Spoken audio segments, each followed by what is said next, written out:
Hey, welcome to this explainer. We've all heard those old word-of-mouth folk remedies and thought to ourselves, yeah, right, that's probably just a myth. Well, today we're putting one of the most famous ones under the microscope.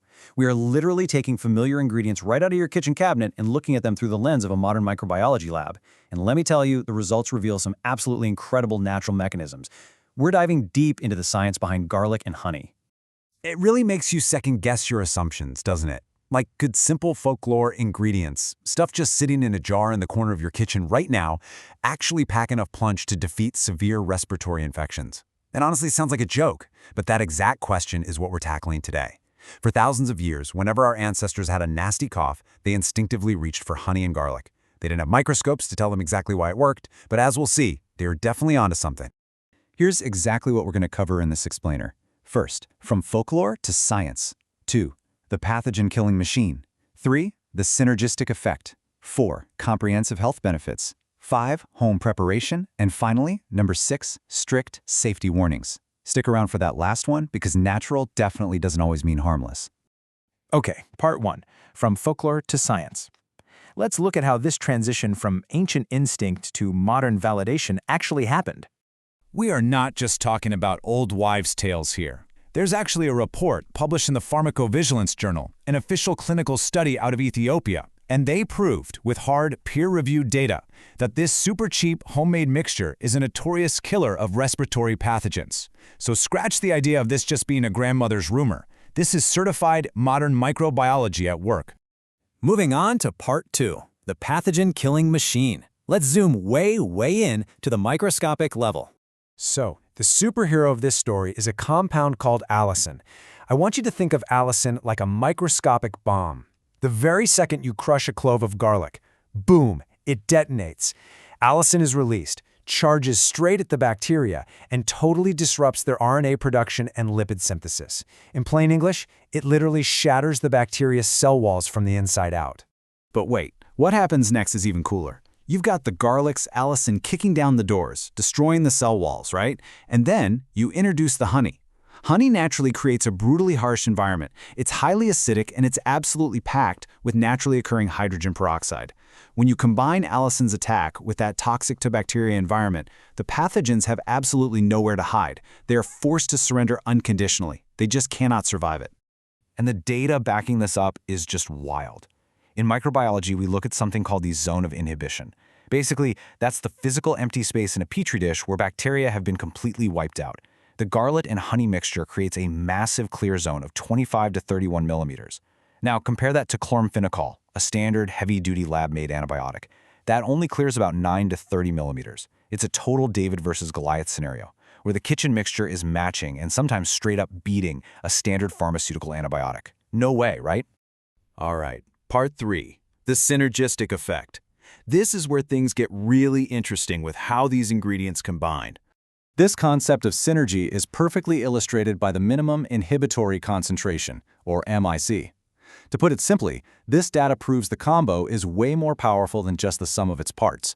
To stop the bacteria cold, the garlic and honey mixture only requires a tiny concentration of 6.25%. But if you were to try using honey all by itself, you'd need double that amount, exactly 12.5%, to get the same effect.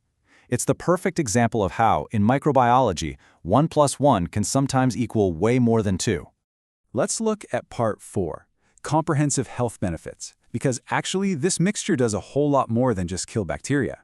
Beyond fighting off bugs, this stuff acts like a literal suit of armor for your entire body, from head to toe. Thanks to its massive payload of antioxidants and enzymes, it stimulates your body to pump out more white blood cells. It helps regulate blood pressure. It's even showing potential in preventing Alzheimer's and cognitive decline in older adults. Oh, and it gets better.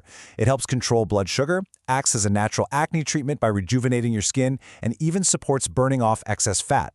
It really is a full-body, comprehensive, natural therapy. Okay, part 5, home preparation. I know the science sounds a bit complex, but making it is ridiculously easy.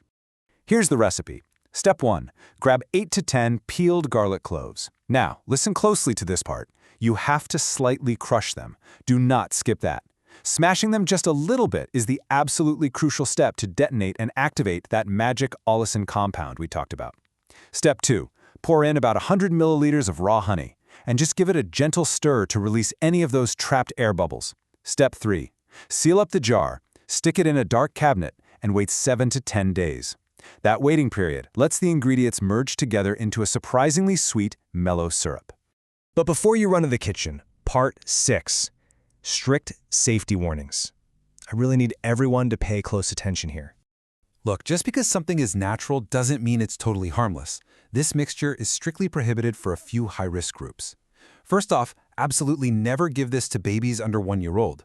Their digestive systems just aren't developed enough yet, and they face a severe risk of botulism poisoning from spores that naturally hide out in honey. Second, diabetics really need to avoid this, since honey is obviously packed with sugar and will violently spike blood glucose levels. And lastly, because garlic is a natural blood thinner, anyone currently taking prescribed blood-thinning medications has to stay far away from this. 1 year. That is the absolute maximum expiration date for your homemade mixture, and that's assuming you store it properly in a cool place or in the fridge. Why?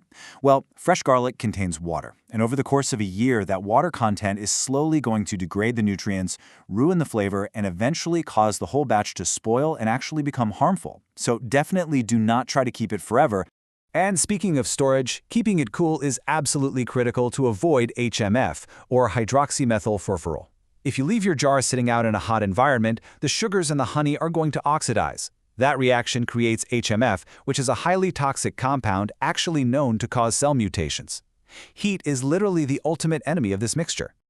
You really need to memorize these signs of spoilage. If your jar turns pitch black, if you see vigorous white bubbling going on, if it gives off the sour, fermented smell, or if you taste it and it's harsh and bitter, stop right there. Don't hesitate, don't try to save it, just close your eyes and toss the entire jar straight into the trash. It's just not worth the risk to your health. So we've traveled all the way from the traditional, instinctual wisdom of our grandmothers straight into the hard, sterile data of a modern microbiology lab. And it really leaves us with a profound question, doesn't it? Is the ultimate weapon against those miserable seasonal infections patiently waiting right now on your kitchen spice rack? Modern science certainly seems to validate the incredible power of nature. Thank you so much for joining me on this explainer today. Take this knowledge, apply it safely, and I absolutely cannot wait to explore our next fascinating topic together.